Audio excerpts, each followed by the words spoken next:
Today we are diving into one of the greatest military upsets in all of history. Seriously, it's a battle that pitted a tiny group of citizen soldiers against the world's most feared superpower. So just picture this for a second. This wasn't some hypothetical question back in September of 490 BC. For the people of Athens, this was the terrifying reality that was unfolding on a plain called Marathon, just down the road. This wasn't just another battle, it was a fight for their very existence.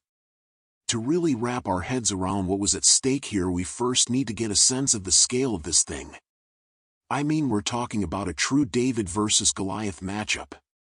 On one side you had the Persian Empire. This thing was a massive multi-ethnic juggernaut. It stretched all the way from India to the edges of Europe, and it had what seemed like an endless supply of money and soldiers.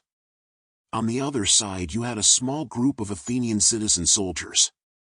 These weren't professional warriors, they were farmers and potters and thinkers, and they were standing just 26 miles from their homes, from their families, and from this radical new idea they were pioneering called freedom.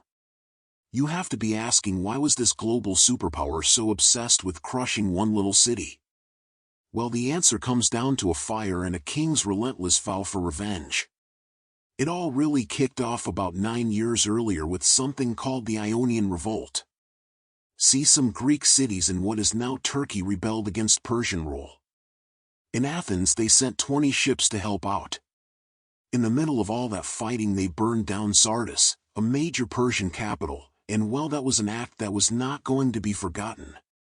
If you want to know just how furious the Persians were, get this. The historian Herodotus tells us that King Darius was so enraged he actually had a servant whisper this exact phrase to him every single night at dinner. "Sire, remember the Athenians." Talk about holding a grudge. The Persian fleet lands at Marathon, and you know who suggested that spot.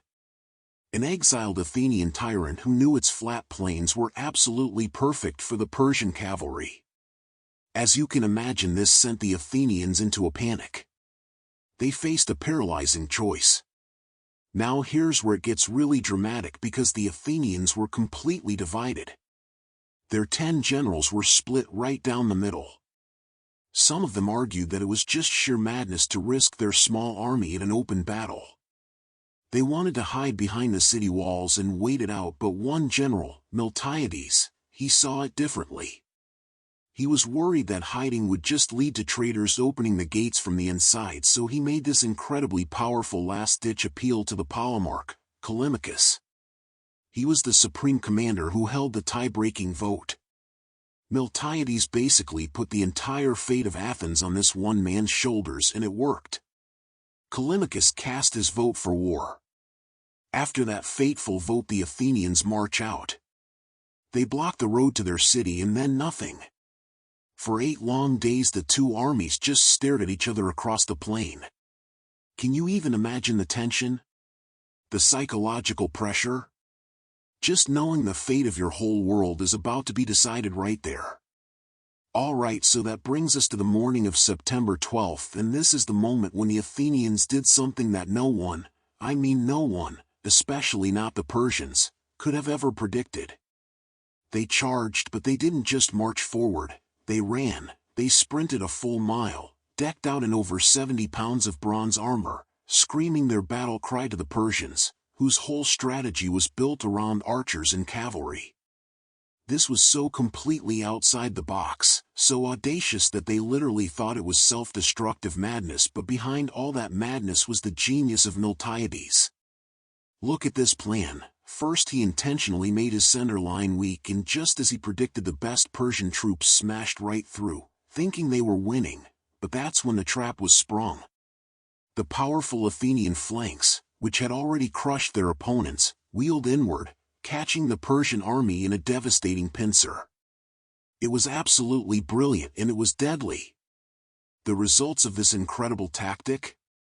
It was an almost unbelievable slaughter, a victory so decisive it would literally echo through the rest of Western history.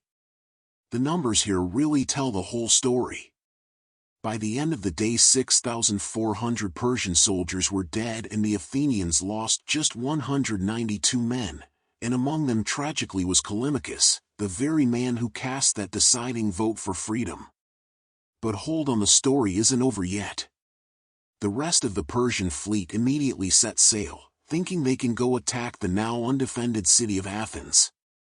The victorious Athenian army, totally exhausted, covered in blood, had to immediately force march all 26 miles back home to cut them off. When those Persian ships finally arrived and saw the very same men who had just destroyed their army now lining the city walls, they just turned around and sailed away. That victory secured Athens and paved the way for its golden age of philosophy, art, and democracy. The great playwright Aeschylus, who actually fought in the battle, wanted only one thing written on his tombstone, that he had faced the long-haired Med. That's what they called the Persians at Marathon. That's all that mattered. And that right there is the crucial takeaway. The victory at Marathon wasn't just about courage, though there was plenty of that. It was about a radical high-stakes strategy that turned what looked like a weakness into a war-winning trap, securing a future that no one thought was possible.